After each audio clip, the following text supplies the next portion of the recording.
अभी के टाइम पे इंग्लिश सिर्फ एक भाषा ही नहीं, अभी तो इंग्लिश हमारे कॉन्फिडेंट को भी बढ़ाता है, हमारे कम्युनिकेशन स्किल को भी बढ़ाता है, हम और भी ज़्यादा अट्रैक्टिव लगते हैं लोगों के सामने। इसीलिए हमें इंग्लिश सीखना बहुत ही ज़्यादा इंपॉर्टेंट हो जाता है। और एक बात है कि अभी के टाइम पे जितने भी इंस्ट्रूमेंट्स हो या डॉक्यूमेंट हो, हर एक चीज़ जो होता है वो अभी इंग्लिश में अवेलेबल है। तो इसीलिए भी हमें इंग्लिश ज़्यादा इंपॉर्टेंट हो जाता है सीखना, समझना। और दूसरी बड़ी बात होती है कि लोगों को ग्रामर नहीं पता होता है, उसे नहीं पता होता है बोलना कैसे होता है। तो वो भी दिक्कत यहाँ पे सॉल्व हो जाएगी, क्योंकि यहाँ पे हम ग्रामर रूल्स भी बताएंगे, वॉके भी बताएंगे और एक एक सेंटेंस को काफ़ी डीपली तरीके से समझाएंगे जो आपको इजीली समझ में आ जाएगा। तो hi guys, this is Jeet here and you watching you speak with Jeet and let's watch the complete video here. और हम यहाँ से बहुत कुछ सीखने वाले हैं, सिर्फ एक एक वीडियो पे ही आप बहुत कुछ सीख जाएंगे। तो let's start this video with the first sentence. You can see here जो फर्स्ट सेंटेंस है ये है, क्या कहते हो, क्या कहते हो। तो क्या बोलेंगे इंग्लिश में, अगर किसी को बोलना रहेगा तो बोलेंगे व्हाट डू यू से, व्हाट डू यू से, तुम क्या कहते हो। ठीक है ना, तुम क्या कहते हो तो क्या कहेंगे, व्हाट डू यू से। तो यहाँ पे समझ में आ रहा है कि कहते हो, देते हो, ते ताती जो बात आ जाती है वो प्रेजेंट इंडिफिनिट टेंस या सिंपल प्रेजेंट टेंस में आता है। और उस चीज़ में क्या होता है कि अगर इंट्रोगेटिव सेंटेंस हो, यहाँ पे समझ में आ रहा है कि इंट्रोगेटिव सेंटेंस यानी क्वेश्चनवाचक है, प्रश्नवाचक है, तो वहाँ पे WH फॉर्म पहले आएगा, यानी कि व्हाट पहले आएगा, फिर नेक्स्ट डू आता है, उसके बाद सब्जेक्ट आता है, उसके बाद वर्ब आता है, फिर ऑब्जेक्ट आता है। तो यहाँ पे समझ में आ रहा है कि व्हाट डू यू से, यानी कि व्हाट तुम क्या करते हो, फिर इंट्रोगेटिव सेंटेंस होने की वजह से व्हाट आया, फिर डू आया, फिर यू आया, फिर से आया। ठीक है, से एक वर्ब है, डू यहाँ पे हेल्पिंग वर्ब है, यू सब्जेक्ट है। तो व्हाट डू यू से, तुम क्या कहते हो। ठीक है, समझ में आ गया सेंटेंस। ऐसे ही बोलना रहेगा, अगर किसी के सामने बोलेंगे तो व्हाट डू यू से, तुम क्या कहते हो। ठीक है, चलते हैं नेक्स्ट सेंटेंस पे। द नेक्स्ट सेंटेंस इज, ठीक है रात गई बात गई। ठीक है रात गई बात गई, तो कैसे कहेंगे, okay it's water under the bridge, it's water under the bridge. है ना, समझ में आ रहा होगा, नहीं समझ में आ रहा है मैं कन्फर्म मैं क्लियर करता हूँ। रात गई बात गई, आपको तो समझ में नहीं आ रहा होगा कि रात की और बात की बात हो रही है, तो यहाँ पे वाटर और ब्रिज कैसे आ गया। तो ये बहुत ईजी है, थोड़ा समझना होगा कि ये रात गई बात गई हम कैसे यूज़ करते हैं, एक मुहावरे के रूप में यूज़ करते हैं। और मुहावरे को हम इंग्लिश में इस तरीके से यूज़ करते हैं, ईडियम के रूप में यूज़ करते हैं। ठीक है, तो रात गई बात गई को हम इंग्लिश में बोलेंगे it's water under the bridge, ये एक ईडियम है। ठीक है, तो हमारी वीडियो का यही खासियत है कि हम यहाँ पे OWS हो, ठीक है, वन वर्ड सब्स्टिट्यूशन हो, या फिर ईडियम्स हो, या फिर वोकेब्स हो, हर चीज़ यहाँ पे बताए जाते हैं रूल्स के साथ में। ठीक है, तो कंप्लीट वीडियो को वॉच कर बहुत कुछ सीख जाएंगे। अगर बोलना रहेगा तो कैसे बोलेंगे ये वाला, कि ठीक है रात गई बात गई, तो okay it's water under the bridge. ठीक है, चलते हैं नेक्स्ट पे। नेक्स्ट है, फिलहाल मुझे निकलना चाहिए, फिलहाल मुझे निकलना चाहिए, कैसे बोलेंगे, now for now I should go, for now I should go. है ना, मुझे निकलना चाहिए, मुझे जाना चाहिए, है ना, आई शुड गो। चाहिए, हम शुड का यूज़ कहाँ पे करेंगे, शुड एक मॉडल वर्ब है। जिस तरीके से हेल्पिंग वर्ब होता है, मेन वर्ब होता है, उसी तरीके से ये भी एक वर्ब है जो मॉडल वर्ब है। मॉडल वर्ब का रूल, एक क्वालिटी होता है, इसका फीचर होता है कि एक हेल्पिंग वर्ब के रूप में ये काम आ सकता है। और अगर इंटीग्रेटिव सेंटेंस हो या नेगेटिव सेंटेंस हो, उसमें भी ये यूज़ होता है जस्ट हेल्पिंग वर्ब के रूप में। ठीक है, और ये हेल्पिंग वर्ब को रिप्लेस कर देता है। तो फिलहाल मुझे निकलना चाहिए, तो for now I should go. Should हम तब यूज़ करते हैं जब कोई जगह पे, किसी जगह पे चाहिए का यूज़ हो, और वो फॉर्मेलिटी के रूप में यूज़ हो कि चाहिए, मुझे जाना चाहिए। इससे फॉर्मेलिटी, नॉट मस्ट। अगर यहाँ पे बहुत ज़्यादा जरूरी होता है तो मस्ट यूज़ करते हैं, आई मस्ट गो। बट यहाँ पे फॉर्मेलिटी की बात हो रही है, तो वहाँ पे आई शुड गो। ठीक है, फिलहाल का हो गया फॉर नाउ। नेक्स्ट पे चलते हैं।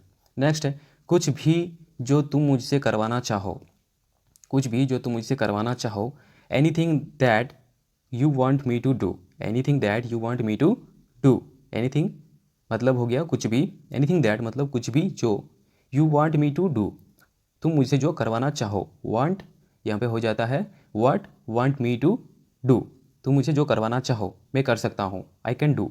है ना, अगर बोलना रहेगा जो कुछ भी तुम मुझसे करवाना चाहो मैं कर सकता हूँ, तो बोलेंगे anything that you want me to do I can do. Okay, समझ में आ रहा है। तो वांट यहाँ पे चाहना हो जाता है, और want me to do, to और डू यहाँ पे लगा हुआ है, डू मतलब करना होता है। ठीक है, चलते हैं नेक्स्ट सेंटेंस पे। नेक्स्ट है, क्योंकि तुम उसे पसंद करती थी, क्योंकि तुम उसे पसंद करती थी, it's because you liked him, it's because you liked him. तो यू लाइक्ड हिम, तुम उसे पसंद करती थी, I liked him, I liked her, इस तरीके से बोले जाते हैं कि पसंद करती थी, करते थे। ठीक है, तो इसी तरीके से बोले जाएंगे। नेक्स्ट है, हमेशा सब कुछ तुम्हारे बारे में ही है, हमेशा सब कुछ तुम्हारे बारे में ही है, everything is always about you, everything is always about you, सब कुछ तुम्हारे बारे में ही है ना। तो एवरीथिंग इज सब कुछ, ऑलवेज मतलब हमेशा, अबाउट यू मतलब तुम्हारे बारे में, everything is always about you, हमेशा सब कुछ तुम्हारे बारे में ही है। नेक्स्ट पे चलते हैं। मैंने फैसला कर लिया है, मैंने फैसला क्या कर लिया है, तो कर लिया है समझ में आ रहा है तो उसको बोलेंगे इंग्लिश में I have decided. I have decided, समझ में आ रहा है सेंटेंस कैसे बना। इसने क्या किया, फैसला कर लिया है, तो कर लिया है अब ये बता रही है तो कुछ देर पहले काम को हो चुका है। जब कोई काम लिया दिया गया है और है के साथ में किया है तो उसमें समझ में आ रहा है कि ये प्रेजेंट परफेक्ट टेंस में आ रहा है। तो प्रेजेंट परफेक्ट टेंस का रूल होता है सब्जेक्ट प्लस हैज़ या हैव प्लस V3। तो यहाँ पे आई के साथ में हैव यूज़ होगा, ठीक है यहाँ पे, और ही के साथ में हैज़ होता, दे के साथ में हैव होता है, यानी फर्स्ट पर्सन के साथ में हे होगा, हैव होगा, ठीक है। सेकंड पर्सन जो होगा यानी ही जो है उसके साथ में हैज़ होगा, थर्ड पर्सन के साथ में हैव होता है, जैसे कि दे के साथ में हैव होगा। तो आई के साथ में हैव हो गया और V3 डिसाइड का डिसाइडेड हो गया, ठीक है। तो आई हैव डिसाइडेड, मैंने फैसला कर लिया है, ठीक है। फैसला करना, डिसाइड मतलब फैसला करना। नेक्स्ट है सेंटेंसेस कैसे लग रहे हैं, वीडियो कैसा लग रहा है, रूल्स कैसे लग रहे हैं, ज़रूर कमेंट में बताइए। वीडियो को लाइक करना ना भूलें, ठीक है। नेक्स्ट है वो आगे कैसे बढ़ेगा, how will he grow, how will he grow, वो आगे कैसे बढ़ेगा।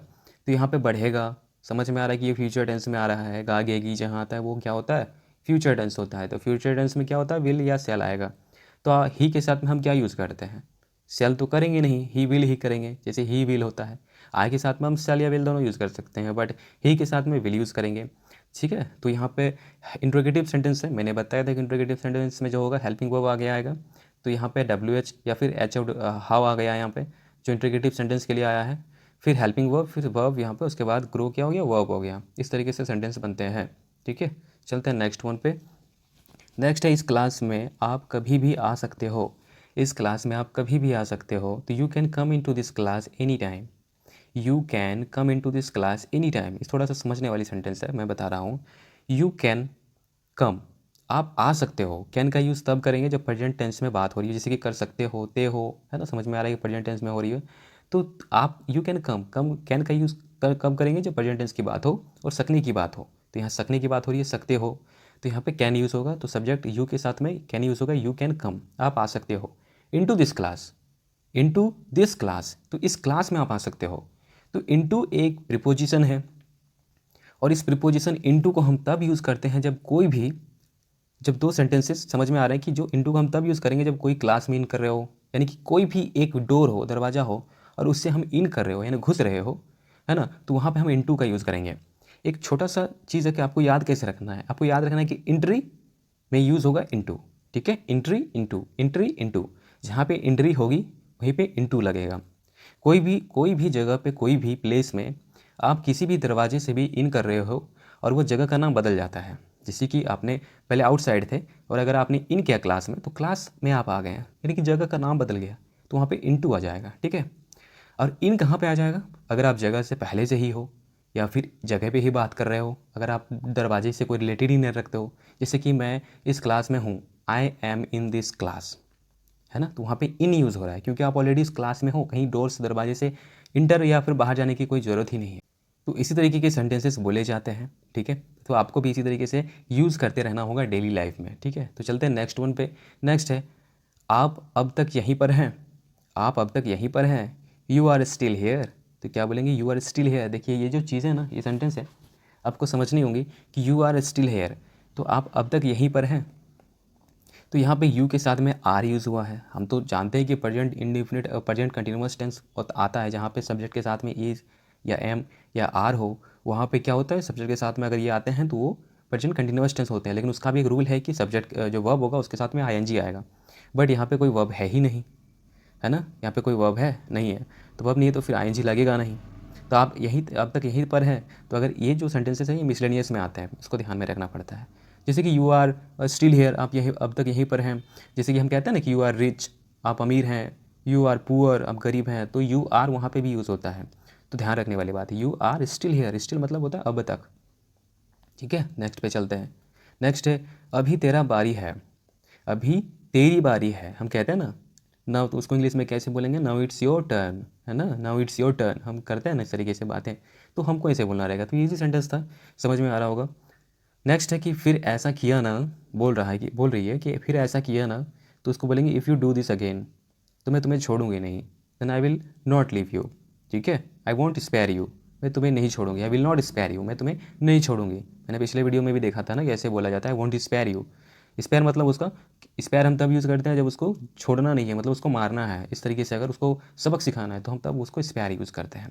तो फिर ऐसा किया ना, if you do this again I won't spare you, मैं तुम्हें नहीं छोड़ूंगी। नेक्स्ट है, ये क्या भसड़ मचा रखी है यहाँ, ये क्या भसड़ मचा रखी है यहाँ। यहाँ बोला जाता है ना कि अगर कोई जगह पे बहुत भसड़ मचाना, एक होता है कि मैसिंग हो जाता है, मतलब जगह ख़राब हो, बहुत ज़्यादा झगड़े वगैरह हो गया हो, फिर या बहुत भी गंदगी फैला हो, तो अब भसड़ मचा रखी है, उस तरीके से हम, ये एक लैंग्वेज है, ठीक है ना। तो इस तरीके से बोले जाएंगे, what a mess this place is, what a mess this place is. तो मैस मतलब होता है गंदगी, भसड़ मचाना, इस तरीके से चीज़ें याद होती है। तो what a mess this place is, place मतलब जगह हो गई, सिंपल सी बात है, ठीक है, ईजी था। चलते हैं नेक्स्ट पे। ये क्या कह रही हैं आप, ये क्या कह रही हैं आप, है ना। तो क्या बोलेंगे, व्हाट आर यू सेइंग। देखिए थोड़ी देर पहले मैंने बोला ना कि प्रेजेंट कंटिन्यूअस टेंस की बात हो तो वहाँ पे क्या होगा, सब्जेक्ट के साथ में इज़ या एम या आर होगा। तो यहाँ पे समझ में आ रहा है कि यू एक सब्जेक्ट है, उसके साथ में आर आता है हेल्पिंग वर्ब, आई के साथ में एम आता है, ठीक है। तो यहाँ पे यू के साथ में आर आ गया, इंट्रोगेटिव सेंटेंस है इसीलिए यहाँ पे डब्ल्यू एच यानी कि वॉट आ गया, उसके बाद हेल्पिंग वर्ब आता है, तो सब्जेक्ट से पहले हेल्पिंग वर्ब आएगा, फिर सब्जेक्ट यू आएगा, फिर सेइंग। से एक कहना होता है, से मतलब कहना, और इसका V5 ING यानी कि सेइंग हो जाता है। तो व्हाट आर यू सेइंग, आप क्या कह रहे हो, तुम क्या कह रहे हो, व्हाट आर यू सेइंग, है ना। वो क्या कह रहा है, what he is saying, what he is saying, ना, इस तरीके से बोलो वो क्या कह रहा है। तो हम जैसे ही के साथ में इज़ लगाते हैं, व्हाट ही इज़, है ना, ही इज़ लगाते हैं, तो ही के साथ में इज़ लगता है, तो यहाँ पे हो जाएगा what is he saying, what के साथ में इज आ जाएगा पहले। अगर मैं क्या कह रहा हूँ बोले तो व्हाट एम आई सेइंग, मैं क्या कह रहा हूँ, अगर पूछ रहे हैं मैं क्या कह रहा हूँ तो व्हाट एम आई सेइंग, ठीक है। नेक्स्ट है, मेरी परवाह मत करना, मेरी परवाह मत करना इंग्लिश में बोलना रहेगा तो कैसे बोलेंगे, डोंट वरी अबाउट मी, ठीक है, don't worry about me, don't worry about her, उसके बारे उसका उसकी परवाह मत करना, तो डोंट वरी अबाउट हर, है ना, डोंट वरी अबाउट हिम, उसकी परवाह मत करना, इस तरीके से बोले जाते हैं। वरी मतलब चिंता करना, परवाह करना, इस तरीके से। नेक्स्ट है, कुछ गलतियाँ बस हो जाती है, कुछ गलतियाँ बस हो जाती है, some mistakes just happen, some mistakes just happen, happen मतलब होना होता है, बस हो जाती है तो जस्ट हैपन, बस हो जाती है, जस्ट हैपन, सम मिस्टेक्स कुछ गलतियाँ, ठीक है, तो some mistake just happen. Next है, ईजी सेंटेंसेस है, बढ़िया सेंटेंसेस है जो हम यूज़ करते हैं, तो हर चीज़ें जानना ज़रूरी है, इंपॉर्टेंट है। हमारे प्लेलिस्ट बना हुआ है, सारे वीडियोज़ हैं वहाँ पे, टोटल देखिए, बहुत कुछ सीख जाएंगे, बहुत ईजीली, बहुत आसानी से। नेक्स्ट है कि नहीं कोई नई बात नहीं है उसके लिए, कोई नई बात नहीं है उसके लिए, तो कैसे बोलेंगे, it's nothing new for her, it's nothing new for him, है ना, it's nothing new for them, उसके लिए, उन लोगों के लिए कोई नई बात नहीं है, तो क्या बोलेंगे, it's nothing new for them, it's nothing new for her, तो उस कोई नई बात नहीं है उसके लिए। तो इट्स नथिंग न्यू, देखिए यहाँ पे थोड़ा सा कंफ्यूज हो रहे कि नई बात है तो यहाँ पे टॉक होना चाहिए था कुछ ऐसा समथिंग, बट नहीं, कोई नई बात हम कहते हैं ना, कोई नई बात, कोई नया चीज़ नहीं उसके लिए, है ना, कोई नया चीज़ नहीं है, कोई नई बात नहीं है, तो वहाँ पे nothing new, it's nothing new use करेंगे, ठीक है, it's nothing new for her. Next है, बस मुझे घर जाना है प्लीज़, बस मुझे घर जाना है, I just want to go home please, क्या कहेंगे, I just want to go home, want के साथ में टू यूज़ होगा, ठीक है, यहाँ पे ध्यान रखने वाली बात है, तो I want to go home please, ठीक है। तो इसी तरह के सेंटेंस बने जाते हैं। तो वीडियो कैसा लगा, पसंद आया तो लाइक करें, कमेंट करें, ठीक है, चैनल को सब्सक्राइब करें, नोटिफिकेशन बेल को ऑन कर लीजिए, ठीक है। मिलते हैं नेक्स्ट वीडियो में, तब तक के लिए thank you very much for watching this.